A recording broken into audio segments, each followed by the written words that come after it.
Zee 24 तास एक पाऊल पुढे। आज गुजरात निवडणुकीचा निकाल आहे आणि हा केवळ गुजरातसाठी नव्हे तर संपूर्ण राष्ट्राच्या चर्चेचा आणि राष्ट्राचं लक्ष लागलेला विषय आहे। या निवडणुकीची खडानखडा माहिती, या निवडणुकीचे सगळ्यात ताजे अपडेटेड आणि सगळ्यात पहिल्यांदा निकाल झी 24 तासच्या माध्यमातून आपण बघू शकणार आहात। सातत्याने त्याचे अपडेट्स तुम्ही बघू शकणार आहात आणि इथून पुढे दिवसभर गुजरात विधानसभा निवडणुकीचं मतदान जे झालेलं आहे त्याच्या मतमोजणीचे खडानखडा माहिती, ताजे अपडेट्स आम्ही तुमच्यापर्यंत घेऊन येत राहणार आहोत। गुजरात विधानसभा निवडणुकीच्या मतमोजणीला सुरुवात झाली आहे। गुजरातच्या 182 विधानसभा मतदारसंघामध्ये ही मतमोजणी होती आहे। गुजरातच्या जनतेनं कुणाच्या पारड्यात मतांचं दान टाकलंय हे आज स्पष्ट होणार आहे। मुख्यमंत्री नरेंद्र मोदींच्या भवितव्याचा एका अर्थानं आज फैसला होणार आहे। निकालानं भविष्यातील राजकारणाची वाटचालही स्पष्ट होणार आहे। निकालाची प्रत्येक अपडेट तुम्ही सर्वात अगोदर झी 24 तासवर पाहू शकाल। सर्वात वेगवान निकाल झी 24 तास देणार आहे। आपण बघतो आहोत मोदींच्या जमेच्या बाजू काय काय आहेत।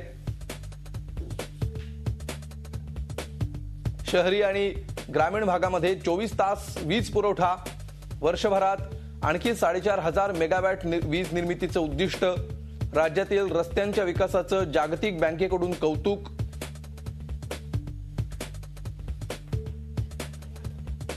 लोकायुक्त आणि भ्रष्टाचाराबाबत कायम आरोप झाले असले तरी सुद्धा मोदी सरकारचं प्रशासन स्वच्छ असल्याची जनतेमध्ये एक प्रतिमा आहे।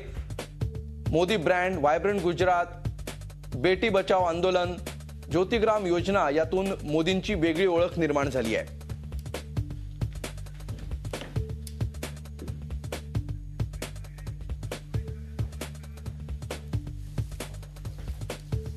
दंगलविरहित राज्याची प्रतिमा निर्माण करण्यामध्ये सुद्धा मोदींना यश आल्याचं गेल्या निवडणुकीमध्ये दिसलेलं होतं। यावेळी सुद्धा गुजरातमधलं वातावरण हेच सांगत होतं।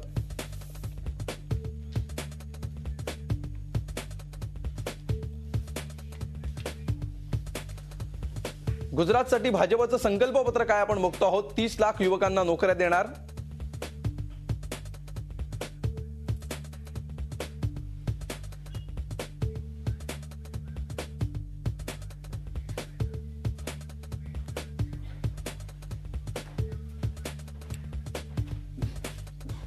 गुजरातसाठीचं भाजपचं संकल्पपत्र आपण बघतो आहोत। कर्ज फेडण्यासाठी शेतकऱ्यांना मदत करू असं आश्वासन सुद्धा भाजपने या निवडणुकीमध्ये दिलेलं होतं।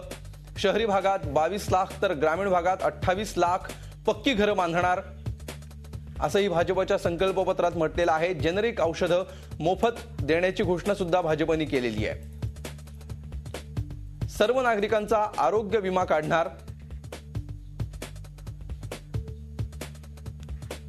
आणि पुढील 5 वर्षात विजेचं उत्पादन दुप्पट करणार।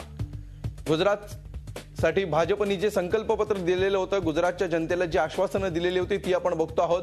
राईट टू सर्व्हिस ऍक्ट गुजरातमध्ये आणणार हे सुद्धा भाजपने म्हटलेलं होतं आणि या सगळ्या आश्वासनांच्या पार्श्वभूमीवर गुजराती जनता आता काय कौल देते हे आपल्याला काही तासातच कळणार आहे। मोदींचा गेम प्लॅन आपण बघतो आहोत। व्हायब्रंट गुजरात दर 2 वर्षांनी आंतरराष्ट्रीय गुंतवणूकदारांचं संमेलन होतं। गुजरातमधील उद्योजकांपासून ते अगदी पॉलिसी मेकर्स पर्यंत अनेक लोकांचा याच्यात सहभाग असतो। नवे प्रकल्प, जॉईंट व्हेंचर्स, मार्केटिंग करार यासाठी स्थानिक आणि आंतरराष्ट्रीय कंपन्यांमध्ये तांत्रिक देवाणघेवाण आणि स्ट्रॅटेजिक अलायन्सची संधी उपलब्ध करून देणारी ही परिषद म्हणून ओळखली जाते आहे रिसर्जंट गुजरात। त्याचबरोबर 3D रॅली मोदींनी यावेळी नवीन उपक्रम काढलेला होता। लाखो मतदारांपर्यंत एकाच वेळी पोहोचण्यासाठी 3D रॅलीचा हा उपक्रम होता। इतर सगळे पक्ष पोस्टर आणि पारंपरिक प्रचार तंत्रामध्ये गुंतले असताना मोदींनी मात्र हा प्रचार करून टेक्नोसॅव्ही लोकांना सुद्धा आपल्याकडे वळवण्याचा प्रयत्न केलेला दिसतोय। याचा कितपत परिणाम होतो, विशेषतः जे टेक्नोसॅव्ही तरुण आहेत ते मोदींकडे आकर्षित होतात का हे बघणं सुद्धा आता महत्त्वाचं असणार आहे। झी 24 तास एक पाऊल पुढे।